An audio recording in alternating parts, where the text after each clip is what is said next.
We are live.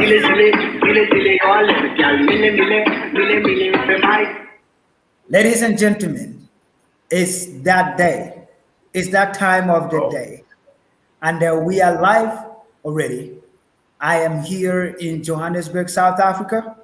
And my brother, all the way from United States of America, sitting right where he is right now, that is Orlando, Florida, USA. You already know, my name is King Fazan Ajo, your brother in the struggle. We are here again to talk about Africa. All of our topics revolves around Africa. And today we are here again to talk about Africa. And the topic of today is about the African Union, the biggest organization in Africa. And what does it stand to benefit Africans? What do we stand to benefit as Africans in this very organization? So AU, African Union, is it a useful organization or is a useless organization? This is what we are here to talk about. So ladies and gentlemen, join me. Let us put our hands together as we welcome ourselves in this very, very interesting show.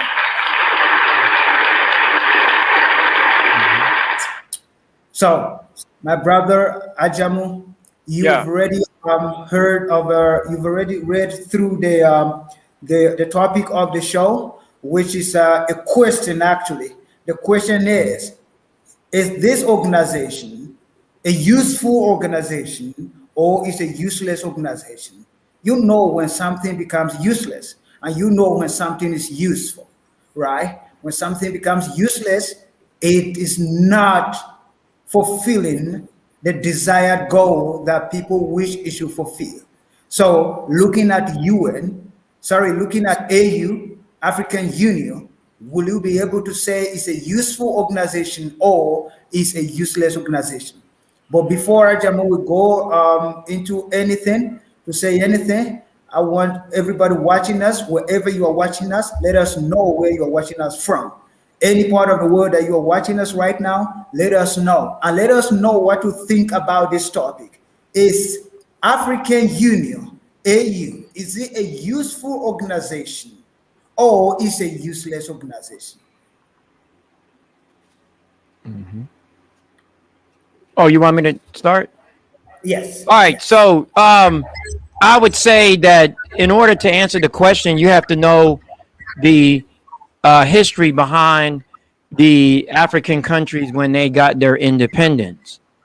So a lot of the countries that got their independence didn't just get it just by saying they want to be independent from certain, just to be independent. So in other words, the independence came with a price.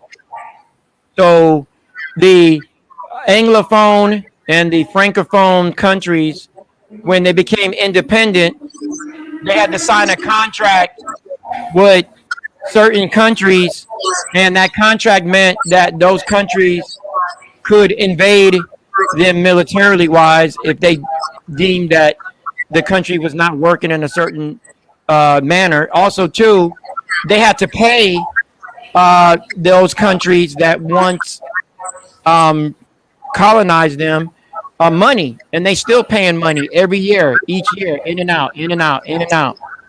So all of these things happen right at the beginning of a lot of those nations in Africa that became independent. Then when the AU came into existence, prior to that, you had another organization called the Organization of African Unity. And then from there, it became the AU after that. But the point I'm trying to make is that you got to look at what does the AU stand for. So all you got to do, I already sent out some links, because anytime you want to learn about a particular subject, you might have to do some research first. You might have to go read some things. So I'm basing this off of facts. I'm not basing it off of what I think about the organization or what it's doing or not doing. But I'm just going to read this real quick. The AU was created to promote the unity and solidarity of the African states, to coordinate and intensify their cooperation and efforts to achieve a better life for the peoples of Africa, to defend their sovereignty, their territorial integrity and independence, to eradicate all forms of colonialism from Africa, and then last but not least, to promote international cooperation, having due regard to the Charter of the UN and the Universal Declaration of Human Rights. So, just by reading those uh, purposes or those mission statements, I can already tell the AU uh, possibly has another agenda besides what I just read. So keep in mind, the states that are independent right now are really not independent because they owe so much money to those nations that was once colonizing them. So if you're trying to be sovereign and you're trying to rule properly, at the end of the day, you can't, because your nation at the time it became independent had to sign a document that makes them subservient to these other groups of people, which I didn't even know. I thought when the African nations became independent, they just basically separated themselves from whatever colonial power they were dealing with. But in fact, the colonial power was like, you can't separate from us. You must do these things in order for you to be independent. So even if the AU was an organization that was trying to benefit Africans, each individual leader would have an issue maybe dealing with the AU because they still owe all this money, and these other countries that colonize them are still taking out resources from their particular country. So how are you going to deal with the AU if you got this other boogeyman, so to speak? You got this elephant that is standing right next to you, and it keeps wanting stuff from you. So that's that's my opening statement. Has it worked? I mean, anytime African people come together to try to create something, I would say that's a positive move forward. And at the same time, I think that there is one aspect. There's one thing that a person or a country would have to do to fully benefit from an organization similar to the AU. So I would say right now, I don't know. I mean, the organization was created in 1968.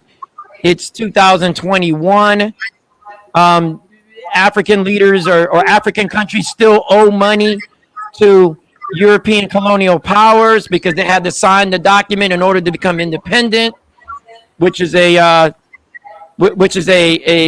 barrier. So yeah, it's kind of hard because if the countries were truly independent and sovereign, then maybe the AU could have been successful. I don't know. So according to our division of AU that you've read there, I was listening to number 1 to number 5, and I can unequivocally tell you that not even one of those stuff that has been achieved in AU, not even one. They want to Right. promote. They want to promote unity in Africa. There is no unity in Africa, or even in individual countries. Within countries, there are no form of unity anywhere. Now, if this organization was created in 1960, what? 1968, according to 1960, what I read. yeah, Yeah. 1968. That is a long time ago. And if they are not able to even fulfill one of their promise to the people, my challenge is the But leaders if of AU, the leaders of AU have always been the leaders of these dysfunctional countries coming together every time to make rules. Now, remember, these people are failing in their own individual countries. How are they even going to make any rule that will benefit Africa as a whole? Because if in 18, was it in 1884 to 1885, the Berlin Conference that divided Africa that we have today, and now that has come and gone long time ago, but you can see that these people, our so-called leaders, they take pride in all of these demarcations, divisions, and whatsoever you talk about because of what they want power. Now, watch this. Each and every leader in Africa that has ever tried to do something positively is killed. Now, that killing that we talk about, he's not killed by the Western world. He's killed by his own people. Today we talk about Thomas Sankara. Like as much as we can talk about him, it was his friend that killed him. And in as much as we say that he was influenced, it was his friend that killed him. You continue to see this in over and over and over. Anybody who rises up to truly do something for Africa, the person is killed. And we cannot continue to blame the colonial masters. Why is it that it's so easy to use us Well, as a people? well, I mean, I would have to disagree on that because Martin Luther King, Malcolm X were not killed by other Africans. They were actually killed by CIA operatives. And that was Okay. proven. That was proven. Yeah, they actually proven that. So, and then the same thing with Lumumba. He was killed by the Belgian operatives. The same thing with Sankara. His friend was promised money if he would kill, you know, Sankara. So, I mean, there's somebody always in the shadows, whether we want to agree to it or not. There's always that boogeyman that's around that is tend to, um, you know, dictate certain things based off of whatever. And yes, the person ultimately has the choice to make a decision if they're going to do something or not. But I'm a type of person where I cannot ignore the dangerous individuals or the dangerous thing in the room. I have to identify it and so forth. And what I'm noticing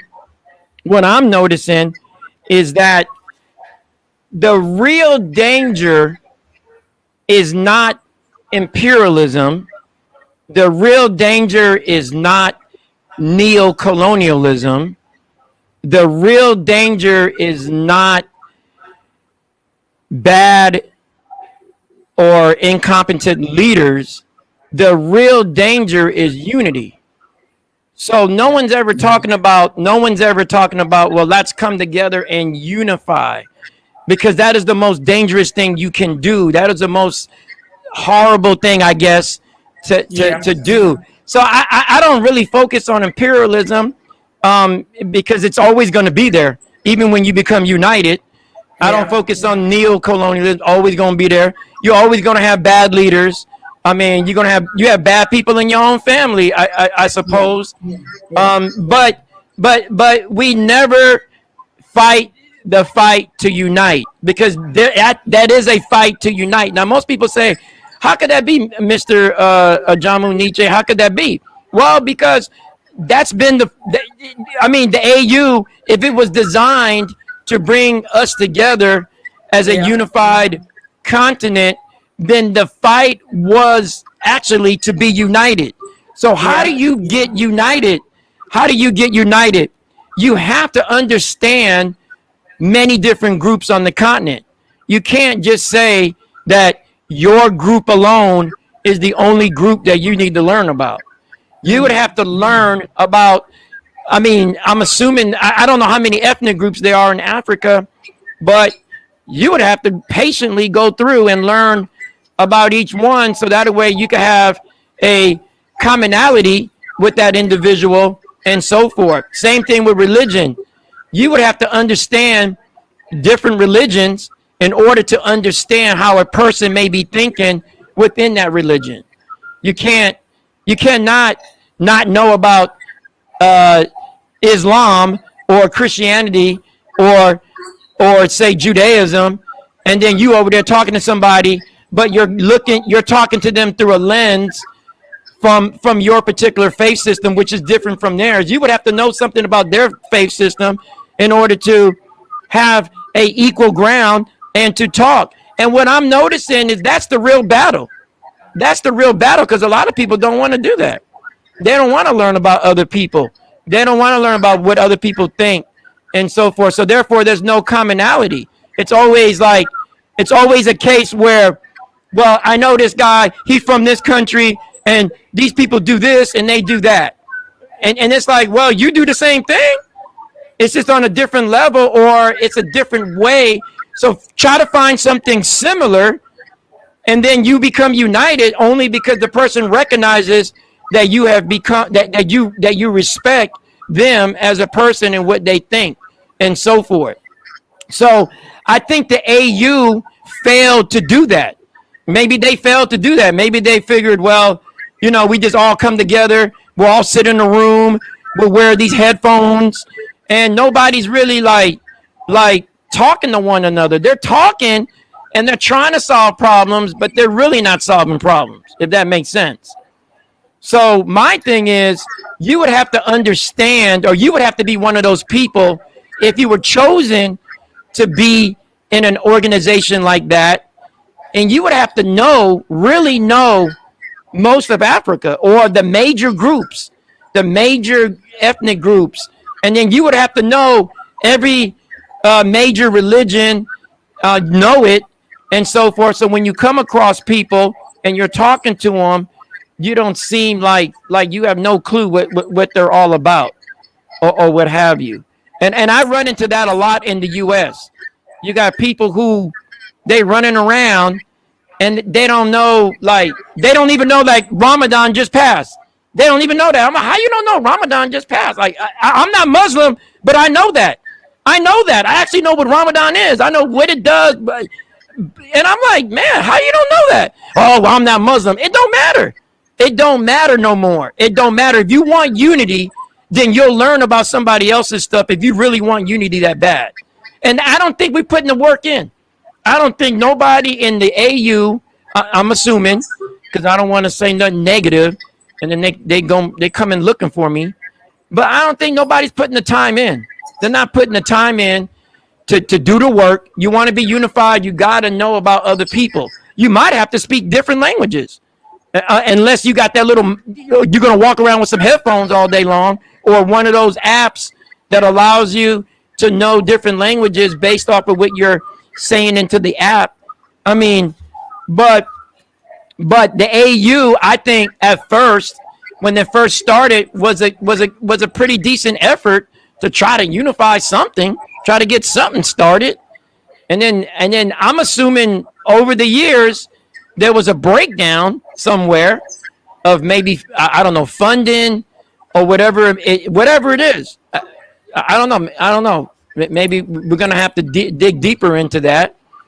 But one thing I know that the AU has done recently that I think was pretty decent was they created and they signed the Africa Free Trade Agreement. So I don't know how far that's going to go or what that entails. And then they want an African Union passport where people can travel freely throughout the continent. I was also reading they want an African Union money or some type of currency that only deals with the resources in Africa. Because anytime currency, money, people don't understand. Money is based off of land and wealth and resources. So whatever resources you have, money is based off of that. Okay. In the United States prints money, but it's not worth anything. The only reason why it's worth something is because people think it's worth something, but they have no resources to back it up. In Africa, the Africans have resources to back up their currencies. So my thing is that the wealth that Africans have, the land and the natural resources, should be enough to sustain a unified continent. But it would have to. I don't know what's going to happen because it's been divided since 1884. Well, actually, I'm sorry, 1885 was when Yeah. that Berlin Conference ended. Um, so it's been divided, and it's not only been divided nationally, it's been divided economically, and it's been divided religiously. So you got three things working against the Yeah. unification of the continent. So in order to uh, unify, there has to be some serious steps made, and I don't think the people right now, they may not be ready for that until they feel like that is the last straw that they can pull, and then they're gonna have to unify. Because they tried to unify in '68. They tried it. People actually tried it in Addis Ababa. They went to Ethiopia and they tried to unify. And here we are in 2021, and you really don't see any unification. None of those borders on that map have been destroyed yet. And it takes a revolutionary person, it takes a revolutionary group of people to implement something like that. Um, and unfortunately, you're looking at how many generations now grew up in a undivided Africa. So you're looking at what? You're looking at maybe, I don't know, 6 or 7 generations. And then you got people now, all they know how to speak is a colonial language. They don't even know any African languages. Um, they really don't know their culture. They know somebody else's culture, but they don't know theirs. And then their institutions are teaching the same stuff that got them disunified in the first place. So the institutions, the education systems, the so-called the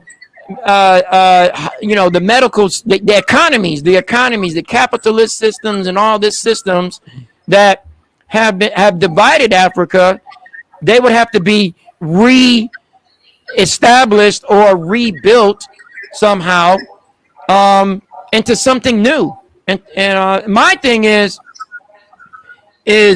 you would have to get rid of those borders, and then you would have to find maybe a common language that can be spoken not everywhere in Africa, but like in certain parts. So maybe the east side takes Swahili, maybe the west side takes another language, maybe the north side take I don't know. I mean, because even by me saying that, it's a division. There's still a division there, So it's a huge continent. You got so many people on there. You got so many all of the world's languages came out of the continent. You got different religions, each one saying that theirs is the only way. That becomes a problem in unification. That does become a problem. And then you have a lot of leaders that are interested in material things and not serving the people. So there's a lot of division. There's a lot of division. So now we go back to the AU, which is the Mm-hmm. topic of the day. You just sit right there and you already said a lot that needed to be done for Mm-hmm. for Africa to be united. Now, when you were reading the vision of AU, the first one talks about unity. And Mm-hmm. now, if our major struggle, and listen, I tell people this all the time, the most fearful thing Mm-hmm. that can happen to our oppressors is not even us going to school and acquiring so much education. The most fearful thing that will happen to our oppressors, it will be our unity. That is the fear of everybody who is oppressing Africa right now.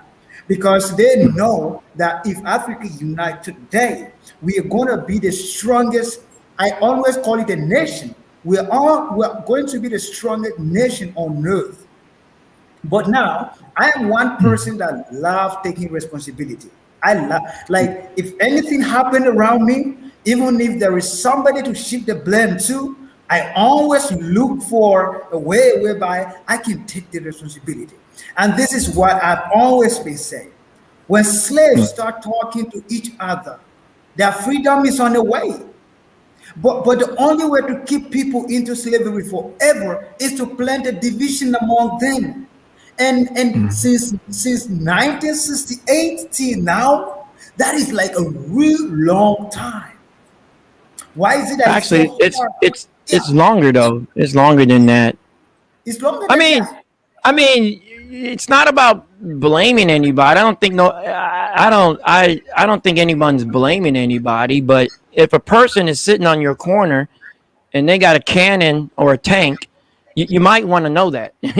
You Yeah, might want to be aware of that. Somebody might want to, hey, brother, you know the guy down the street got a tank, and he's watching you, and he got guns and so but forth. I'm just but letting you know, just yeah, letting you know he's over there. So I would want to know that. I'm not gonna lie. but Now whether here is my whether I'm a but whether I'm afraid of the tank or not is irregardless. I just need to know that there's a threat there, and so if there here is is a my threat, if there is a threat, doesn't mean that I'm using that as an excuse not to do anything because the threat is yeah, there. I just need to yeah, know the threat well, is there. I just need yeah. to know the threat is there. That's all I'm saying.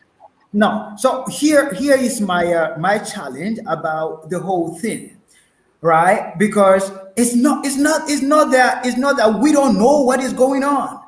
Like in 1968, if these people came together and begin to voice about unity, then it means they saw division and they saw what division was doing to them. But fast forward, we are in 2021, Hmm. and there is nothing that concern their vision that has been done. And this is Right. not and this is not bashing them, but it is just true. If they should open their vision or their mission right now, since that time till now, they have not accomplished anything. Even the things that we Well, are I talking mean, about. but at the same time, South Sudan became a nation under AU. And then there's some success stories that I have read. I'm not saying that they're overwhelmingly for the AU. I'm just saying it. I'm not saying that. Yeah, I anytime Africans come together, regardless if they're doing something or not, I still have to kind of say, well, hey, at least they gave it a try. I agree with you. If the AU is not fulfilling these five statements or these mission statements that they claim that they're doing, then the people themselves. But here's the problem: the people themselves would have to stand up and say, "No more AU. We're gonna go with something different," and hopefully, whatever they decide would be beneficial to Africa as a whole.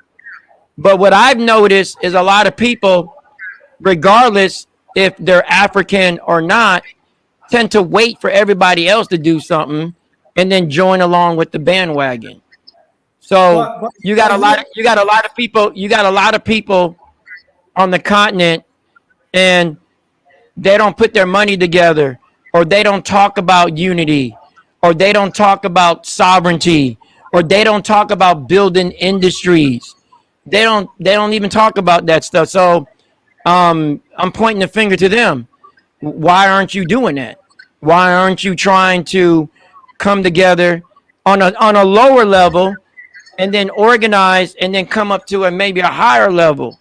Um, and the AU may have been an organization that all they did was talk, because a lot of the videos that I watched, all they doing is sitting around talking in a nice hotel somewhere in Africa. And I'm not saying that's bad, but it's at not. the end Listen, at the end of the it's not day, good. at It's the end of the not. day, And yeah. but even then, at the end of the day, what is the solution? What is the alternative? Because if you ask if you ask a common African on the street what AU is, they don't know anything about that. That is how But that's what I'm saying. irrelevant, yeah, that is how irrelevant they have made But the organization but to and be. that's You fine. understand? So And that's now, fine. I'm not. Yeah, but what do you think may be the alternative to that? Because I mean, I could sit here all day and give positive and negatives about the AU, but what happens next? Like, what do we tell the people to do?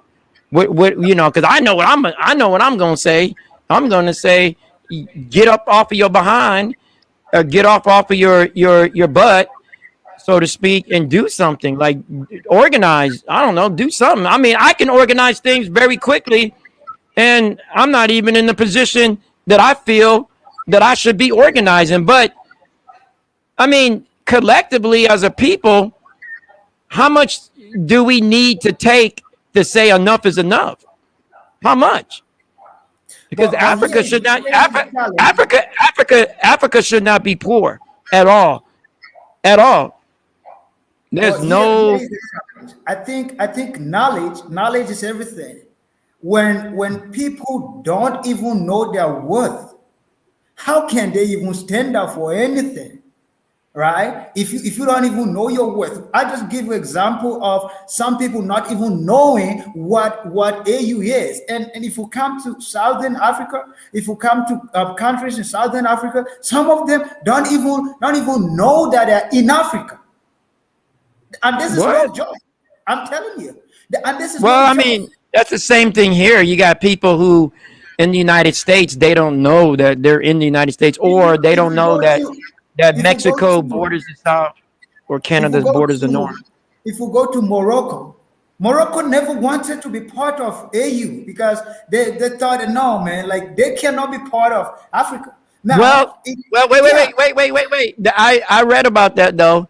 It yeah, wasn't just Morocco. It was Morocco, Algeria, Libya, and Egypt. They decided exactly. that they didn't want it, but later they joined. Later they Because joined, because and it was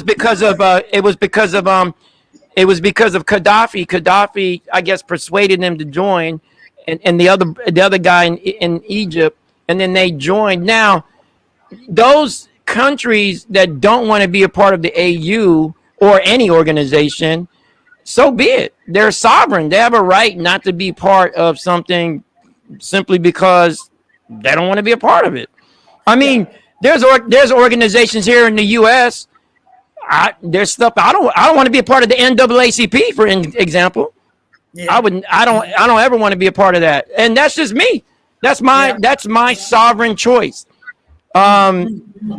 There's certain organizations I don't want to be a part of or associated with.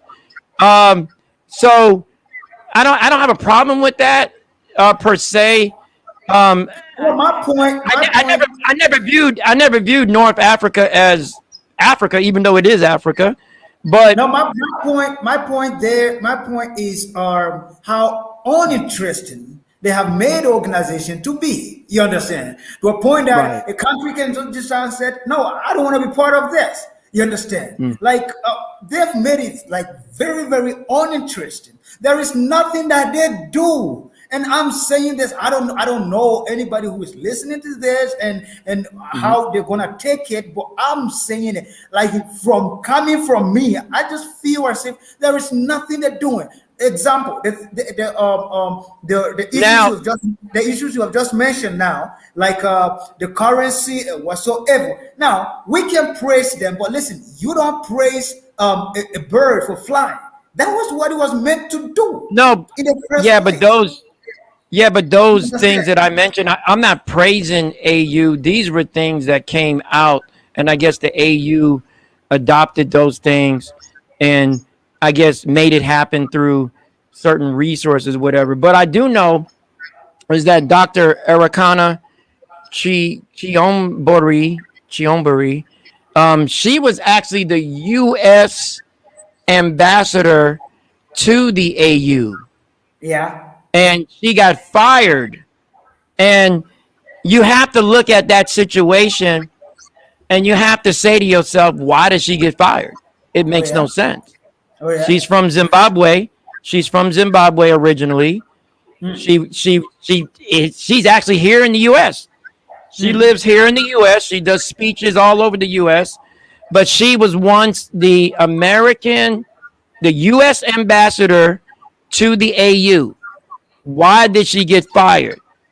She got fired because of a speech that she gave, and she basically was saying what these European powers were doing or have done to Africa since, say, 1884. So she had a speech that she gave here in the U.S. She gave the speech, and they didn't like it because she was talking the truth. And actually, what she said may have improved things on the continent if the knowledge had gotten out. So Yeah. they fired her, thinking that she would just go to sleep, or she would get swept underneath the rug, or people would forget about her, and they didn't. They started to support her, and they wanted to know more about what she said. So the US took her out of the AU, not the AU. So the AU, she was trying to tell them, look, this is what you need to do, and this is how you need to handle it. And the US was like, nah, man, you got to go. So yeah, so that's what happens a lot. A lot of people don't understand that. I need to know if somebody's gonna take me out based off of what I say or don't say, because I'm trying to Yeah. better my people. I mean, African unity is is what everyone should be fighting for. That is the Yeah. fight. It's a That, hard that, fight. that is the That is fight. the that That is is the fight. that is the real battle. That is the real enemy. The enemy is unity.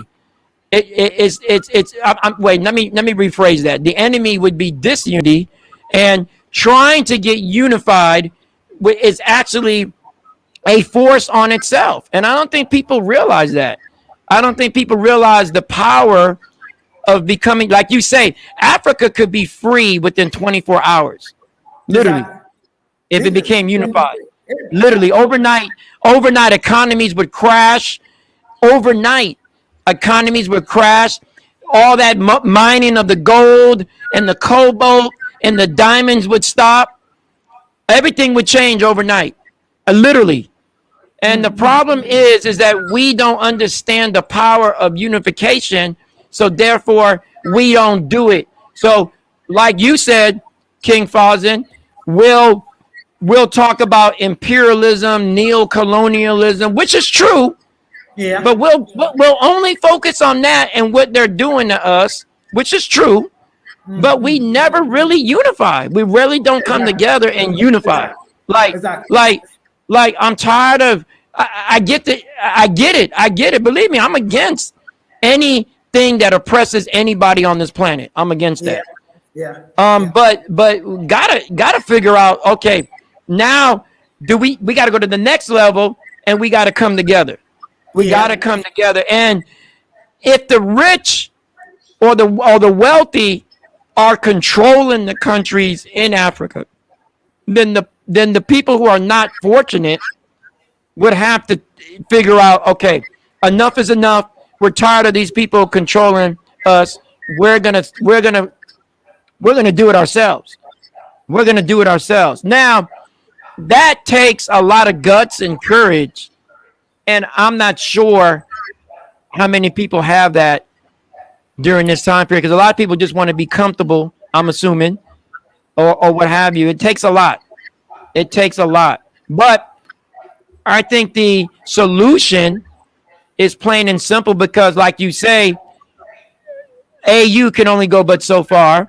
Other organizations that are formed can only go but so far if the people are not unified. Exactly. So, If so the the people are not unification is, yeah. unified, that if the people are not unified, there is nothing we can do as Africans, because And uh-huh. if I was also gonna say, I'm not trying to cut you off, but I was also gonna say that unification has to come out of dialogue. People have to yeah, talk. They got to talk. I don't see that. I mean, I see podcasts like what we're doing, and shows like what we're doing, TLAD and so forth. I see stuff like that, but I don't see large groups coming together and sitting down and saying, look, this is what we want to see and let's implement it. You because know, greed has taken over our people. Everybody wants to be a leader of some sort because they have given us a wrong concept of leadership, right? A leader is not a deity to be worshipped, but then that is the concept of leadership that they have given to us, that even our younger ones, they understand that if you become a leader today, you become a demigod and nobody can say anything to you. You can obtain all the riches you want to obtain. So to them, when they push, the first thing they're looking at, they want to be a leader of a particular group. You see, there was a day in United New African Family, UNAF. mm-hmm, Somebody called me and said, "Don't you see that people in your group, people join this group and they cut and join and create their own group and get people from this group to form their group?" I mm-hmm. asked the person, "But what exactly is the message the person is preaching? Is it the message of unity of Africa? If it is the message of unity of Africa, it's fine. But Mm-hmm. now, why is it that we cannot unite and do something together? Why is it that everybody want to have a smaller faction in order to be a leader? It's just because of one thing. We have a wrong concept of leadership. I A mean, leader, I would agree with you on that. I also think it's an ego issue, a yeah, problem with the ego, and like you say, I will agree. A lot of people in Africa have this misconception that a leader is supposed to have fancy clothes and cars and a big house and so forth. To be honest with you, um, if that is the case, then that is not even African. If you really think exactly. about it, like we have to define what is African and what is not. And what is not African would be trying to be a leader and you run around flashy and stuff. You know, that doesn't make any sense to me because you're a leader, actually, a true leader, um, basically eats last. So, Mm, what do I mean by that? Is that any leader eats last because they want to make sure that their people eat first. So everybody mm. gets their belly full first and then they eat last. That is a true leader. Basically, you're putting them before yourself. That's the bottom line. If you do not, What you- if you do not create leaders like that, then you're destined to fail because of the fact. And this has nothing to do with religion. This ain't got nothing. This has everything to do with integrity, with empathy, and with just morality. Period. So, and the only reason why I said the religion part, I'm not disrespecting anybody's religion. I'm not doing that. I don't yeah. do that. I don't do that. All I'm saying is it's coming from the African, you know, part of us that says, okay, look, this is what a leader does. This is what being African means. See, a lot of people are being, they have a lot of European how do you say, culture that kind of mixed in with African, the Africa. So in many parts of Africa, you have a lot of European culture, but they don't understand that's European. They think it's African only because there's a black face that is actually doing it, when in fact it's not. And I think there has to be a definitive line between what is African and what is not. And I'm just going to say it like that because I'm not pointing the finger at nobody, but there are many things in Africa that is not African. That comes from Yeah. another group of people, and your behind is running around thinking that you're doing something big or what have you. Leaders actually should get least of the money. They shouldn't get the, and the money shouldn't even be an issue. It's about controlling resources. A leader is supposed to make sure that the country doesn't allow their resources to be misused or to be manipulated by people that don't look like them. Okay, that's a true leader. All right. A true leader also makes sure that their people have electricity, water, a place to live. I mean, the basic necessities of life. And if you can't provide that, then you need Yeah. to get off. Yeah. You need to get out of there. You need to go do something with yourself, or actually become a follower because you're not a leader no more. Become a follower and let, I guess. But at the same time, if you're not comfortable with one person leading, then form a council. Form a council of people. Maybe a group of people could lead, and then you ain't got to worry about one person leading because your ego has a problem with that. All Yeah. right, Yeah. but that one person at the top, that's not African. I know some people say they'll argue with me on that, but it's not. It's not. That one person at the top garbage is not African. That Yeah. that that Yeah. comes from another group of people. That's the dangerous part. And I agree with you when I see the African leaders, or better yet, I was reading that in Nigeria, for an example, some of the people in the government get paid more than the U.S. president does. So the Exactly. U.S. president gets paid $200,000 a year. That's all the U.S. president gets. That's why Trump was like, and I'm not trying to throw his name out there, but that's why he was like, I don't want $200,000 because he makes way more than that from his own Yeah. private company. He's like 200,000. Are you serious? I don't want that. So a lot of people didn't understand that. But if you understand how much money the man makes a year, he could care less. And then when you cease to become a president, they still pay you the $200,000 for the rest of your life, and you get government protection for the rest of your life. People in Nigeria are getting paid twice as much, and they're not the president of the U.S. And these guys are the senators. They're getting paid $400,000 a year to be a Yeah. senator in Nigeria. And then you got the president of the United States of America, and all he or she is getting is $200,000 a year. Yeah. There's a Yeah. problem there. There's a No, problem there. there is a major problem with the concept of leadership in Africa. So the Eh, AU should be addressing that, though. The no, AU should, they but then should be the addressing AU, it. the AU is actually the congregation of these leaders. You understand? So do you think Oh, okay, do okay, you think they will okay. come together and agree that their distance should be cut off? You heard about the Tanzania president, the one that died. Yeah. When that guy came into power, I just want to agree with you on what you said. It is possible to transform Africa within 24 hours. When that guy came into power, Tanzania was nowhere. He made sure the road were constructed. He got the fake people who were receiving the salary that they were not supposed to receive. He got like thousands of them. You understand? Right. Like it took him less than 2 years. It took him less than 2 years So to he, bring Tanzania to a certain place. But now right. the question is, our leaders looking at them, how greedy they are. One person want to have 24 houses in different places. I talk about Robert Mugabe, and somebody said they will kill me. I said no. I'm just saying the truth, whether you love to hear it or not. Now, the revolutionists who talk about revolution with all their power, but then some of them, it is not their mind that is talking, it's their stomach.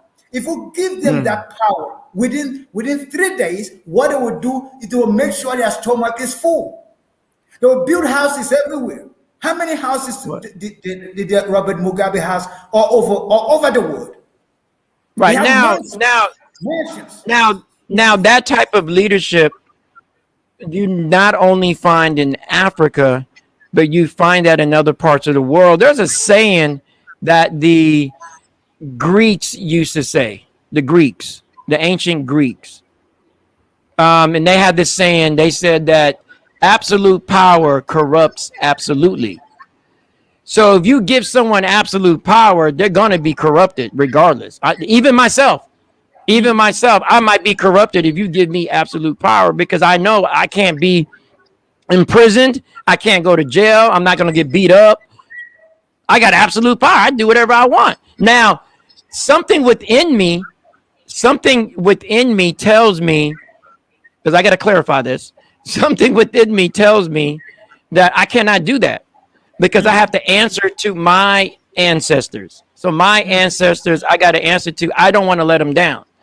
So a lot of people go, "Oh my gosh, he's into ancestral worship." And okay, number one, I love my grandmother. She's gone. You can't tell me nothing different. I love my grandfather. He's gone. You can't tell me nothing different. Their parents before them, you can't tell me nothing different. Their parents before them, you can't tell me nothing different. I represent them. I represent them. I represent them. When my physical body ceases to exist, in my mind, I have to answer. I have to wherever I go. I'm not gonna get into it, but wherever I go, I'm gonna have to answer to them. That's what keeps me in check as a person. Some people don't have that. They don't have no. They're not afraid of nothing because the power overrode their logic.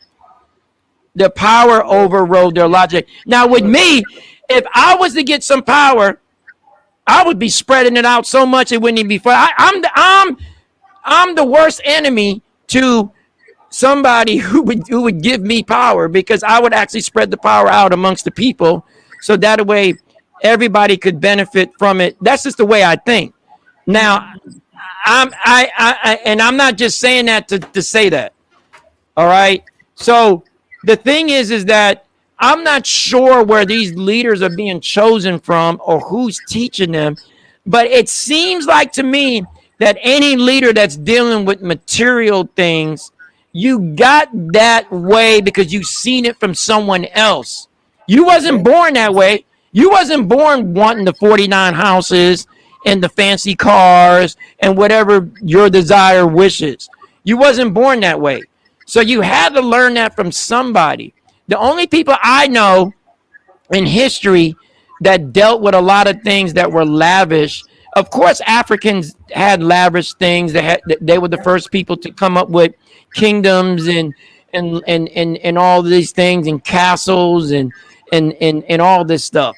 I get that. However, they had a character that when they were chosen to be a leader, they were chosen from a small age. And over the years, somebody watched them. And when it was time for them to lead, they placed them into positions of so-called power. They knew they wouldn't abuse the power because their character had been watched for so long. In some of these countries, what I'm noticing is that somebody just jumps up and says, "Well, I want to be this, and I got some money, and I'm going to go ahead and get people to vote for me, and then now I'm going to be in power, and then now I'm going to get the fancy car and the house and all this other stuff." And the same thing happens in the U.S. A lot of these, I had never seen a president get rich, but a lot of them do get rich off of certain dealings that they do privately. So this idea of absolute power corrupts absolutely has been going on for centuries. All right, but you got to have somebody that can put you back in check. And our ancient cultures in Africa had a checks and balances. They had a checks and balances system where if you were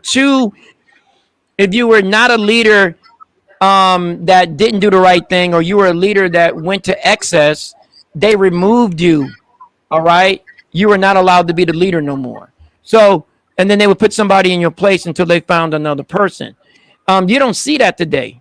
Maybe the AU or any other organization can formulate something like that where they place checks and balances on certain people within these sovereign countries to make sure that they're not abusing their power over the people.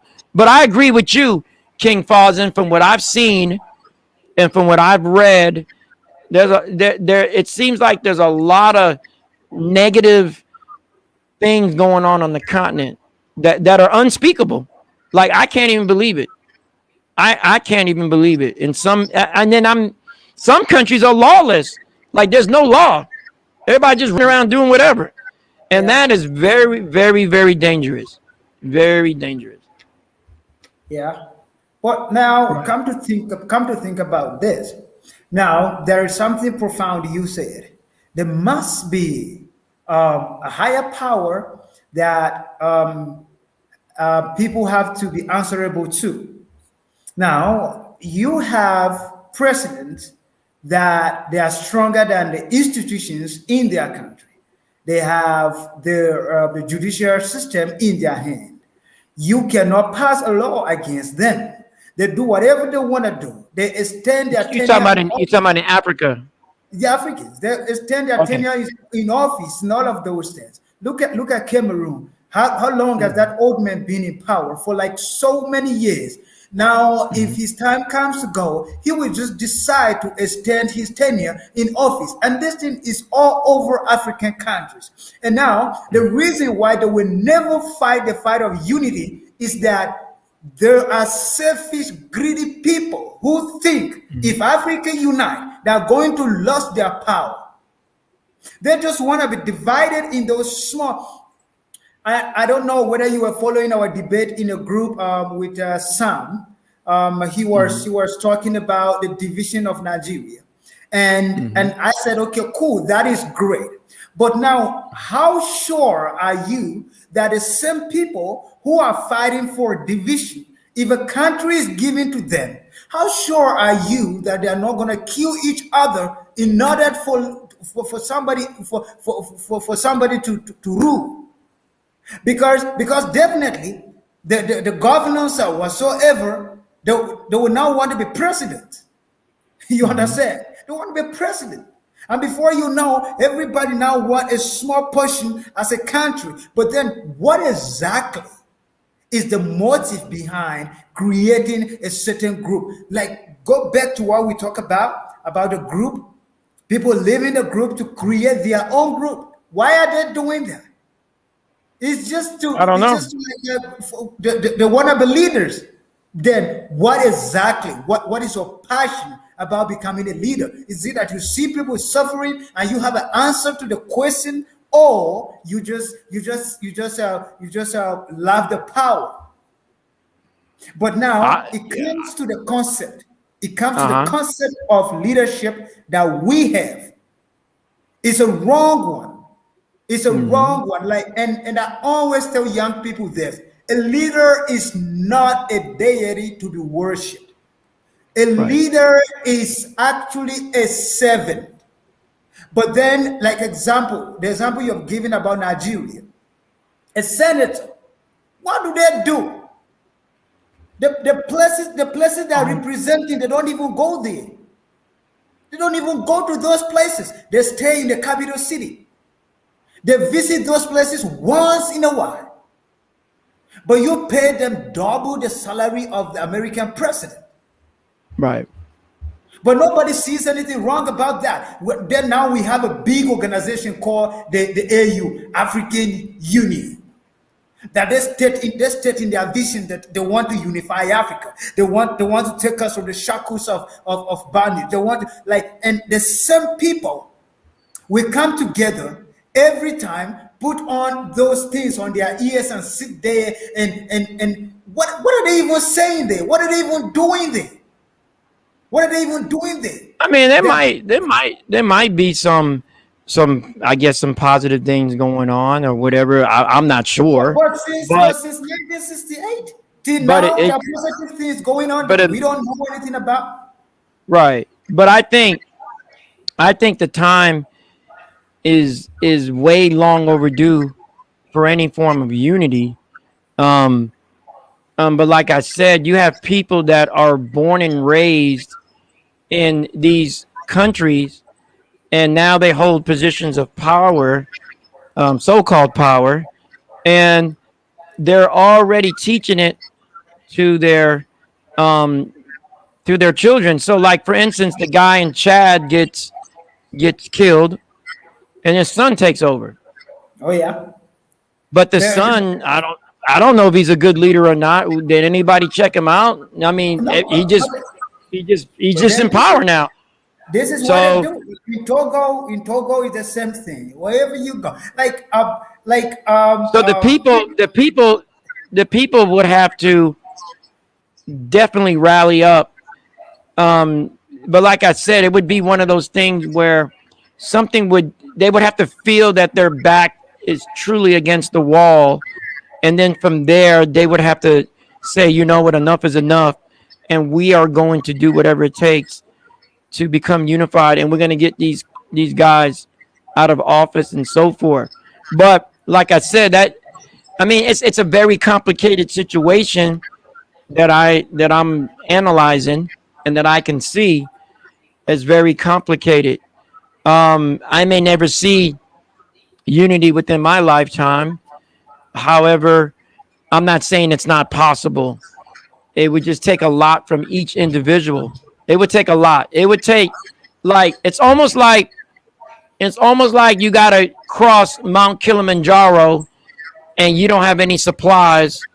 You just have your clothing on and some boots, and you don't even have a compass, and you got to climb over Kilimanjaro. It's almost like a task like that. And I don't know if you guys know, but Kilimanjaro is one of the tallest mountains in Africa, and there's snow at the top, and you got to cross over it.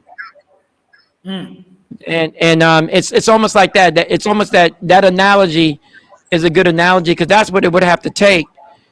That effort to do something like that, you would need that same effort in your mind to actually change all of these things that are going on within the continent. But I will say this: a start to a start to unification would be understanding that the land underneath your feet, along with its natural resources, have to be controlled by Africans alone. Cannot be controlled by anyone else on the planet. Only Africans. Now, I know King Fazin is sitting there like, all right, Brother Ajamu, but we got leaders who would actually take that land and resources and try to benefit from them. That is true. I would agree with you on that. I've seen many, many cases like that, and it's very sad. However, somebody has to check them. So, like I said, the only people that are in abundance are the people who are not leaders. They're actually in abundance. They can dictate whether a leader does the right thing or not based on the sheer numbers that they represent, if that makes sense. Does that make sense? So you only have, like right now in the United States, you only have about 575 people within the government. That's it on any given day. I'm talking about in the Senate, in the House of Representatives, and in the executive branch, judicial branch, legislative branch. Well, those are the three. You have about 500, maybe 600 people. That's it. So you mean to say 330 million people cannot persuade 600 people to do the right thing? They do. They do. They can. If they're united. If they are united. But there's so many divisions in this country. So I'm just giving this as an example. So when you go to Africa, is that the case? And say a country like Azania, where I'm still confused over this, but in Azania, the majority of the people are African. And the ones in power are not African. So why is there an issue with regaining what's yours? I don't get that. And No, actually, I'm just saying, I don't. The political power is occupied by black people. It's just the economic Yeah, power. but are these Yeah. blacks? Are these blacks in? See, that's another thing. This happens in the U.S. as well. A lot of people in the U.S. go, "Oh well, this person is black and they're in a position of power," but are they going to be in the interest of the black people that they supposedly represent? Are they? That's because you have people that are black. If you talk of Yeah. South Africa, I think it's one of the countries in Africa that at least they practice what democracy is about. I think it's one of the countries in Africa that a common person can question a leader, right? Yeah, I was gonna clarify. Yes. So I understand you. if you look at Yeah, I understand. if you look at the political parties, You look at the political parties in South Africa.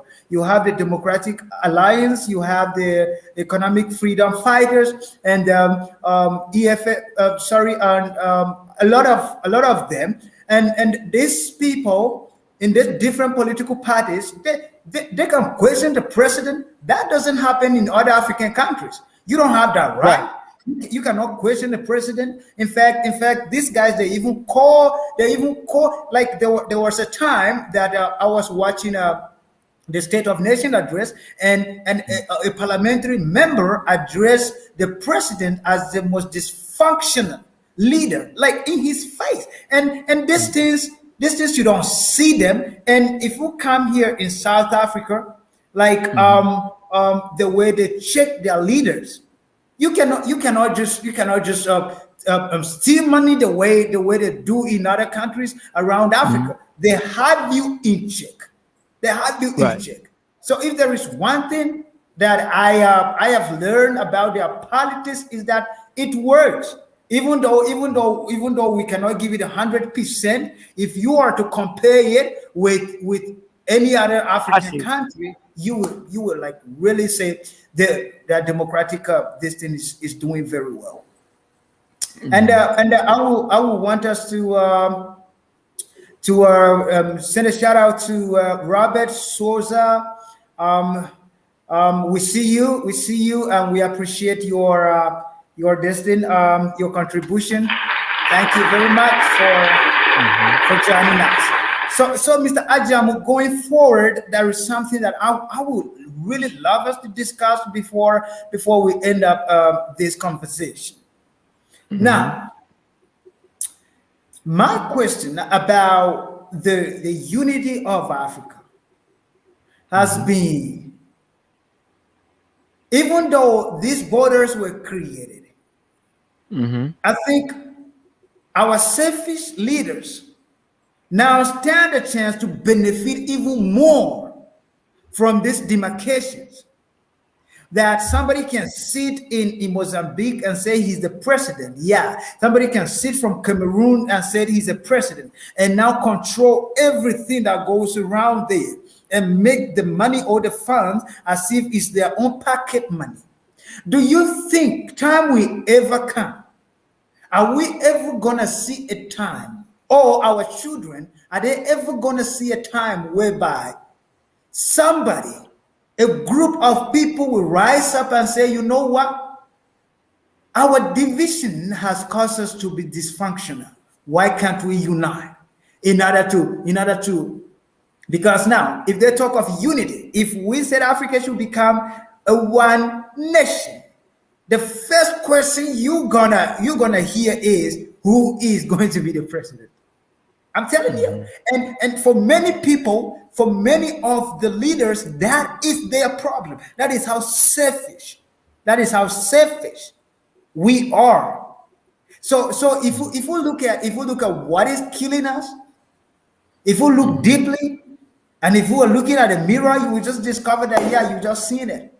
It's us. Mm-hmm. So do you think that time will ever come? Because every generation grow more greedier. If there is any English language like that, any English word like that, they grow more be greedy, more. Somebody want to own 24 houses. Somebody want to own all the houses on the whole street. So do you think that time will come? And which generation would that even be? Because my own generation, I have seen a lot of things that even marvels me, because you talking unity with people, the same people you're talking unity with them, they're plotting against you. And the same people you trying to pass the message of unity, they are fighting against you. Mm-hmm. How will you even be able to even think that something Mm-hmm. of nature of unity will ever come? Because I tell you something right now, and I lie not. Those Mm-hmm. demarcations, those lines drawn on that map right there, they are now benefiting the Africans more than the people that drew them. Yes. What?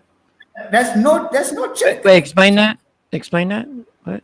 Yeah. Now this is Wait. what I mean. That's what I Right. mean. Those lines are benefiting the Are you so-called referring to the borders? the borders. Yes, the Right. borders. That's what I mean. So the Oh, I borders. see what you're saying. I see what Yes, you're the saying. So Africa. each respected country has Yes, its own yes, border, but it's actually benefiting that leader more than the people that actually drew out the lines. But exactly. here's the problem though, is that you still cannot ignore the big elephant in the room, so to speak, because the continent is still being exploited. It's still being exploited for its minerals. I mean, come on. I mean, the Yeah, uranium, the but then gold, listen. it's still being now. Now, if because I'm answering your question, so that first part, the continent has to stop being exploited. So the leaders would have to say, you know what, we don't want you in this country no more. No more exploiting, no more digging, mining, taking, no more. Now that leader just signed the death sentence, by the way, and hopefully he or she has some type of backup. But let's just say that did happen, so they would have to stop that first. Second of all, any debt owed to whatever country outside of Africa would need to stop. All right. Thirdly, um, you would have to build institutions that would support the unification of that particular country or place to the other, to Africa as a whole. So everything you do, whether you go to school or you're a farmer or you're a businessman, it has to be in line with the unification of the continent. That's three. Then number four would be, last but not least, um, you know, leaders would have to be. You couldn't have one leader because that one leader stuff don't work anymore.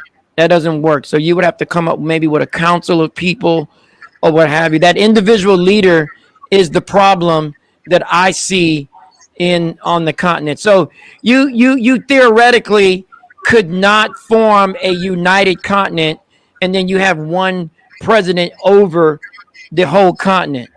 That would not be wise because it doesn't work if you're saying there's all these problems right now with one individual over particular countries in Africa, then you can't have one over the whole continent because you're just back in you're in the same boat, so to speak. You got to change up the boat, metaphorically speaking. You can't have the one. You got to have maybe a group. So, you know, let us not forget the reason why Africa is poor is it's not only us, but it's also being manipulated and it's being the resources are being taken. It's almost like if I have a home, I live in a home, and if I kept supplying my refrigerator with food, but yet my wife was giving the food away to other people, I got to keep filling up the refrigerator, and then there may be a time where I can't fill it up, so we don't eat because she keeps giving the food away. I'm just using that analogy. Same concept. If these outside sources are coming in and they're taking the uranium from Africa and the gold and the diamonds and the silver and all of these precious metals and resources, they're taking that out. So we got to have, what do we get in return? We're not getting anything. So So it's almost so like a, it's almost like a, it's almost like a, it's almost like it's redundant. It's like, and I'm not blaming anyone. This is not about blame. This is just mathematics. If yes, if if if you have four and somebody takes three, you only got yeah, one. But now you're sitting with one. So where yeah. my other three at? Well, I need the other three. So the only way, if I only have four, the only way to stop me from having one, I'm not gonna let you have the other three. You're not taking the Yeah. other three no more. So I can But have all now, four. but now you using the word take. I'll give example of is it Mozambique or Zambia? I've forgotten the particular country. They had a coal mine, and they Mhm. sold that to Americans upfront. Mhm. Right. Now, there's a difference between taking something from me and me giving you something. Watch this. In as No, much but as but I see where you're getting at. But what yes, you have to understand too is that if I'm struggling, or in my mind, if I'm struggling or I don't have anything, you can take that mind from me easy. And this is how you do it: is you're not going to pay the millions of dollars that it's really worth. You're not going to give me what the mine is worth. You're just going to give me enough so I can feel appreciated that you gave me something, because in my mind I'm trying to get rich, or I'm trying to do this or do that. I get your point, but you took it from me because the mine is going to make you way more richer than the amount of money you used to pay for the mine. oh So yeah, you took it from me. It's just like my car. If you came to my house and said, John, I want your car, and I'm going to pay $5 from it, you took it from me. Yes, I took the money. Yes, I took the yeah, money. I get that. But at the yeah. end of the day, you did not pay me what the car is really worth. But do So you and know then the worth and then of the car? You and see, then and then yeah, I bought the car for myself. So if I bought the car myself, and then you or better yet, I paid it off. Actually, I didn't buy the car for myself. I bought it from a bank. But you still have to give me the market value of the yeah, car if you were to buy it. That's not happening on the continent. People are going in, they're not paying market price. They're paying less. So yes, in essence, but those leaders, but if those leaders don't accept the money, if they don't accept the money, if they don't accept it, they feel that they may be still in poverty, or like you say, they feel I better take it now so I can have my cake and eat it at the same time. exactly, exactly, Right, but exactly. That's what I'm saying. but what I'm saying is like the like me, the only way I can explain it, I can't go to nobody. I couldn't go to nobody. I couldn't go to you or anyone else. In my mind, I can't go to you and go, you know what? I want everything you got for $10. I can't do that.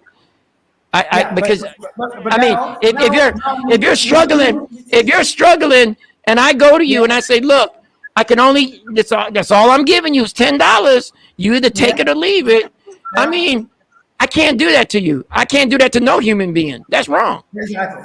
But So it's so it's so because it's of it's you are, almost so basically what I'm trying to say, that's a form of extortion. yeah, That's a crime. That's a crime. Extortion is a crime. So you have to always remember that extortion is a crime, and that happens all the time on the continent, in my opinion. Yes, there are leaders behind it and so yeah, forth, but some of them are like, well, I got to do what I got to do because I got to try to survive. I'm exactly. assuming.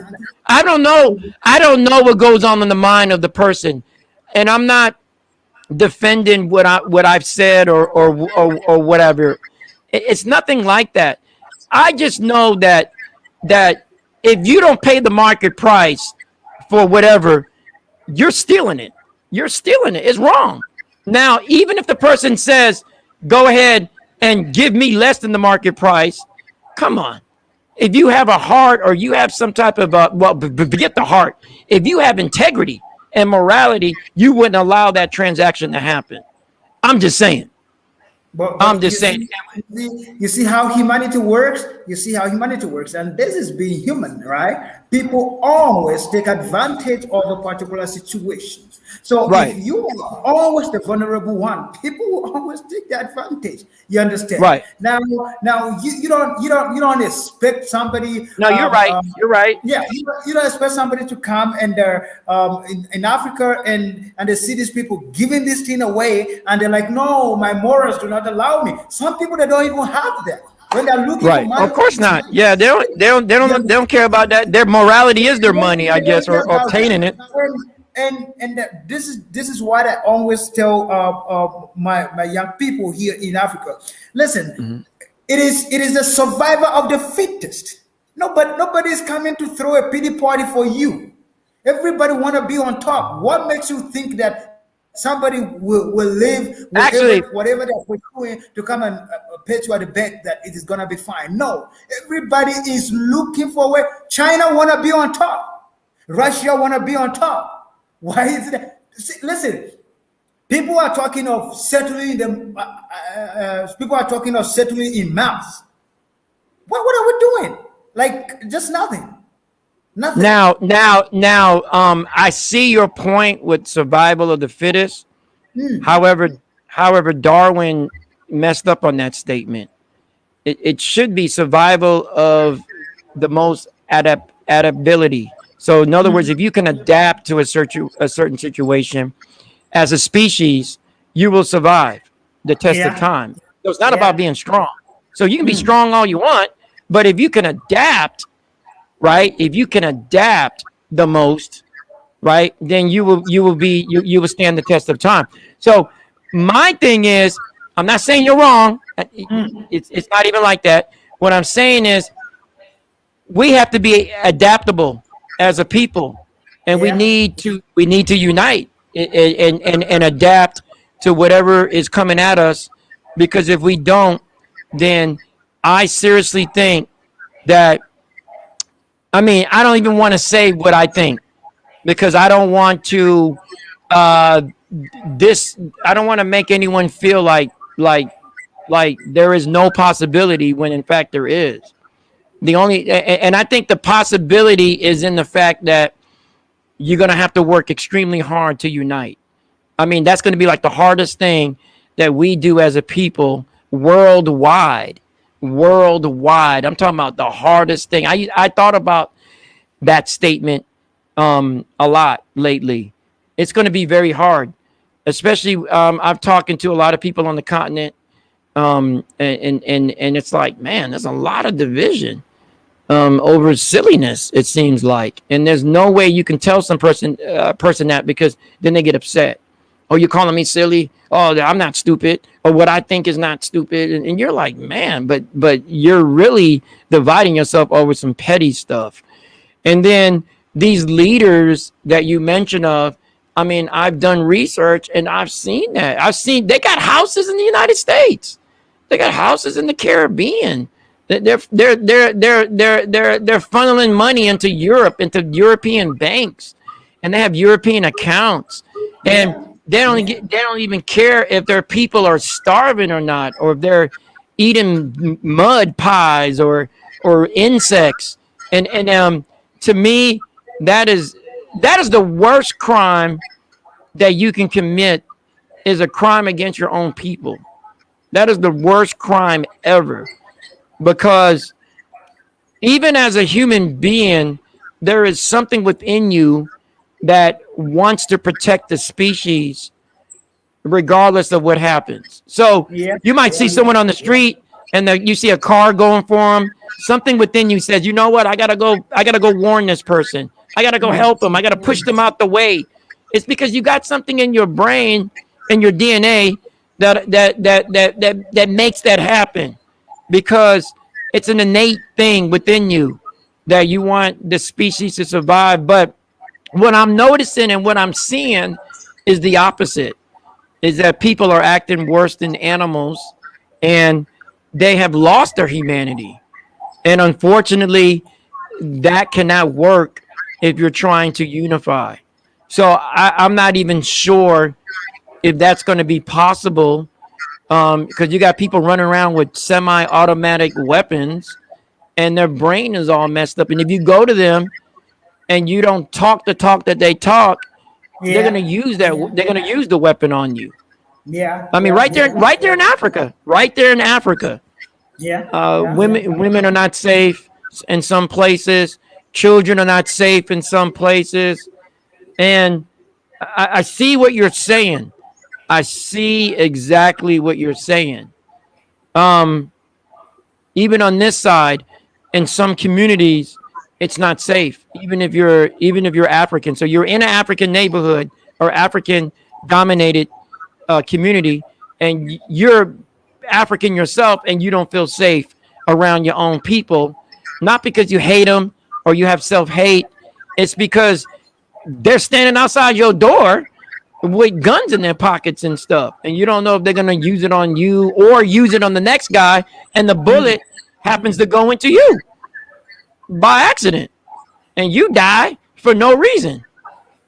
It was a mistake, So it's crazy, man. Like the corruption, all of these things we're doing. Um, enough is enough. You're gonna have to sit down. I don't know. Each individual is gonna have to dig deep and figure out what they need to do. And I think we could have a show about that, about what is the solution, like what does it mean to be African, and what does it mean to really unite? Like, what does that mean? What does Yes, it look like? yeah, what will it take us to unite? What will it take Yeah, what us? would it take? Yes, And yeah, of course we'll edit the question, but yeah, it's like it's got to be something. I mean, this can't be too hard. I mean, especially if you want better. I mean, actually, I don't. Yeah, actually, it's I don't. harder. It's harder than you think. I'm telling you. There was a day I told my students something. I said, if you cannot sit on the same table with people that have different ideologies with you and have a smooth conversation, then your education is not complete. And they were Right. like, what do you mean? I was like, yeah. If you cannot, That's true. because I have seen this over and over again, like what you said. If you do not agree with somebody, for the fact that I do not agree with you on a certain thing doesn't mean we become enemies. But what Right. happened here is this, like for the fact that I don't agree on the ideology of dividing Mhm. our dysfunctional countries into more divided countries again. Many people find me like, no, we don't like what he said, we don't like what he stands for, and all of that. For the fact that you do not like what I stand for doesn't mean you should hate me. Do you Right. understand? So I agree. for the fact that somebody is a Muslim or whatsoever and all of those stuff, why should I hate them? They're human beings first. I wrote to some other organization back in Nigeria, and Mm. I asked them when they wanted to execute a kid, and this kid was because they say he was blaspheming God. I said, before this guy became a Muslim or a Christian, he is a black person first.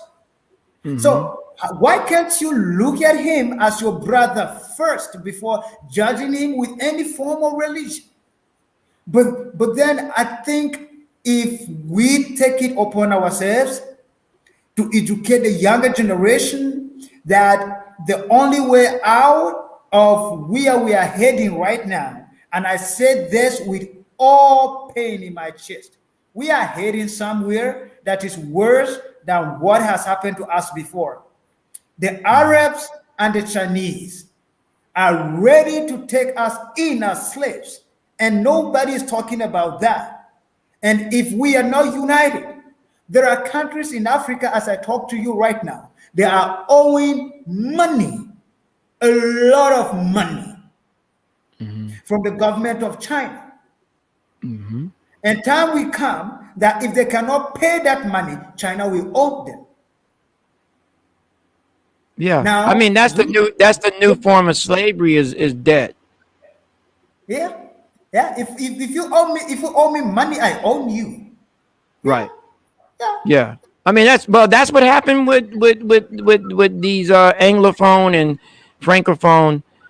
Even though I don't like using those terms, but with those countries in Africa, the Europeans or the people that once colonized them said that you owe us money because they knew that that was a form of slavery. Like, Yeah, okay, we let you be independent, but you still owe us a debt. you're Anytime you dead owe somebody a debt, you're always a slave to them. to him. Um, Yeah, and that's yeah, that's a I mean that's an issue. It's not the big issue, but it's an issue. It's not the big one, but it's an issue. But yeah, I agree with you. If you can sit down at a table and you can deal with anyone, and the table's metaphoric. Table could be Yeah. anywhere you go, especially in the United Anywhere you go, States. yes. I meet people Yes. from different backgrounds all the time in the United States. I meet people from all over the world, and I can have a conversation with them because I'm educated. So Yeah. I don't sit there and I'm not angry at them because they got a different view or nothing like that. I don't think they're Yeah. crazy. It's Yeah. just it's their view. It's their view. It is what it is. Back to the back to what you said about the young man, and he they were gonna kill him or whatever they want to do to him, because he actually um was committed blasphemy or whatever it may be. Um, it's like you're judging this young man, but what about the other people that are doing that within your own group, Yeah. so to speak? And then on top of that, you know, it's very hypocritical to even make a statement like that. Um, if he did, he did. I mean, I don't know. I don't get that. Like these, I don't know. It's like you don't have a problem not following your own ancient traditions, but then you're gonna uphold somebody else's and hold somebody to the fire for it. Like really, like that doesn't make any sense to me. Um, and so forth. Like I said, there's a lot of division. There's a lot of misunderstanding.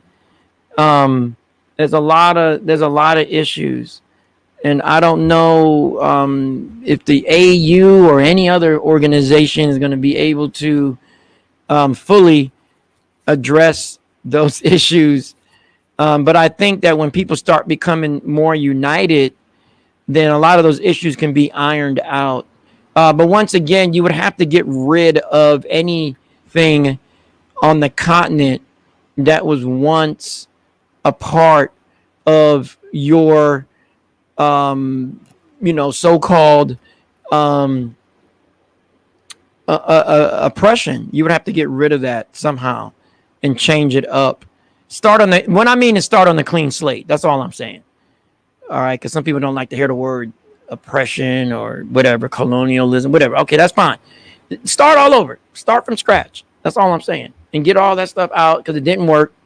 Don't work. It didn't work. Start over, so to speak. And new Africa, a new Africa.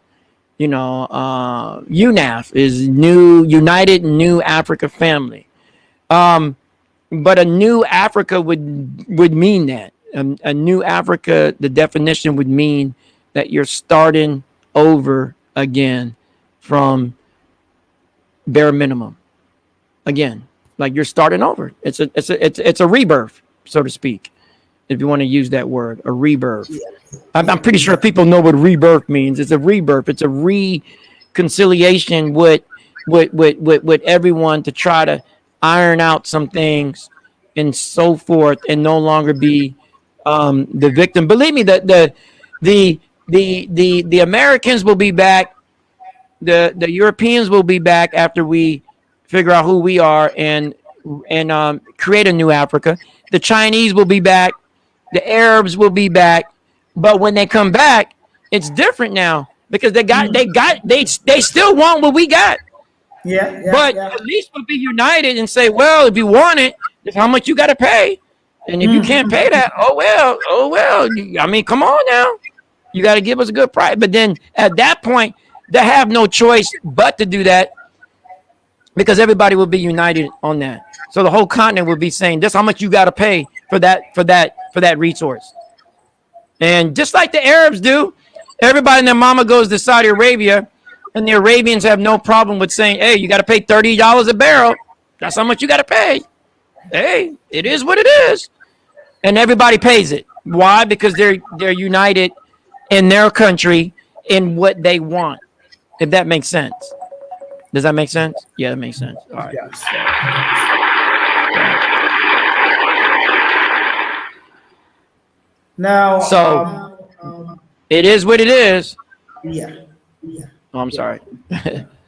I got No, there's a like call. that was so profound, and I think we have been discussing a lot, and those that are watching us, everywhere they are watching us from, I know that they have gained a lot of knowledge, and yes, listen.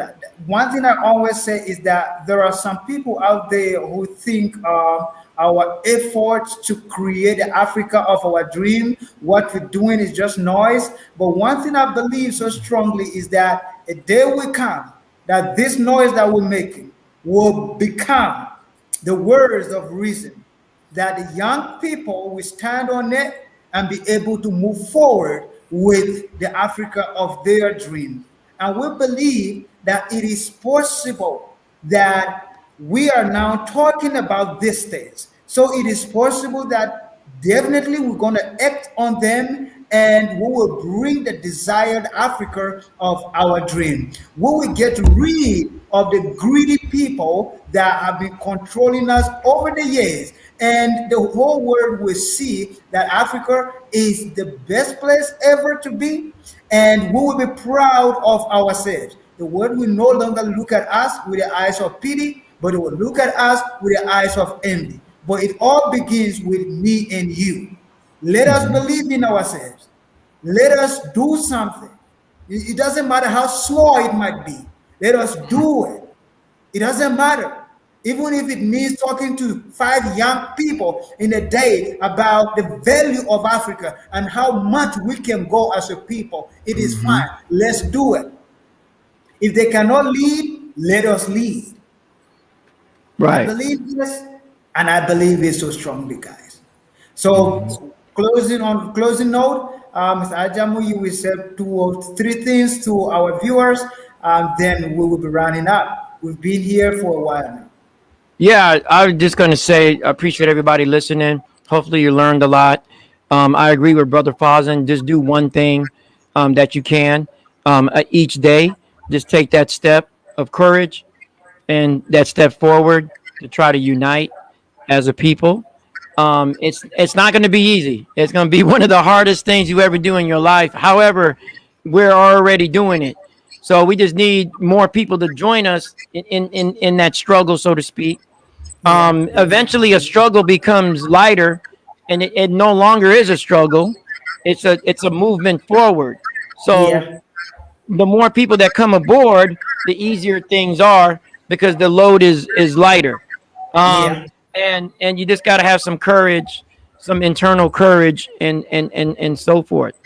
So yeah, I wish everybody the best in what they're doing and so forth. Please continue to research things and read and to gain knowledge and so forth. And just unite first in your homes, and then from your home to your community, then from your community to your state, if you will, or province, and then from there to your country, and then from the country onward, because we're all one. Whether in the diaspora or on the continent, we're all one. One. We're one voice, one people.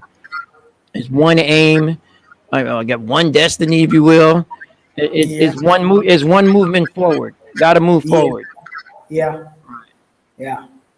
No, thank you very much. You're welcome. So, ladies and gentlemen, we have come to an end of this episode of the show, and we thank each and every one of you who streamed starting from the beginning to the end. Thank you, Robert Souza. Thank you, Sute. Wow, I just see something very, very interesting So there. Pat, Ajam is showing me the UNAF logo. That is United New it's a African. patch. Yes, so it's a badge. Guys, you need to be part of this organization. This organization that is designed to unite Africa. We are doing it in a little way that we can. It is not about greed. It's not about somebody trying to be a leader. It's all about trying to unite our people. So, guys, you can check our organization on the website www.u_nav.com. You will see all that we are for, and you will see our vision, you will see our mission. And like Brother Ajamu said, the vision becomes lighter when there are a lot of hands. We believe that together we will be unstoppable. Thank you so much, Africa.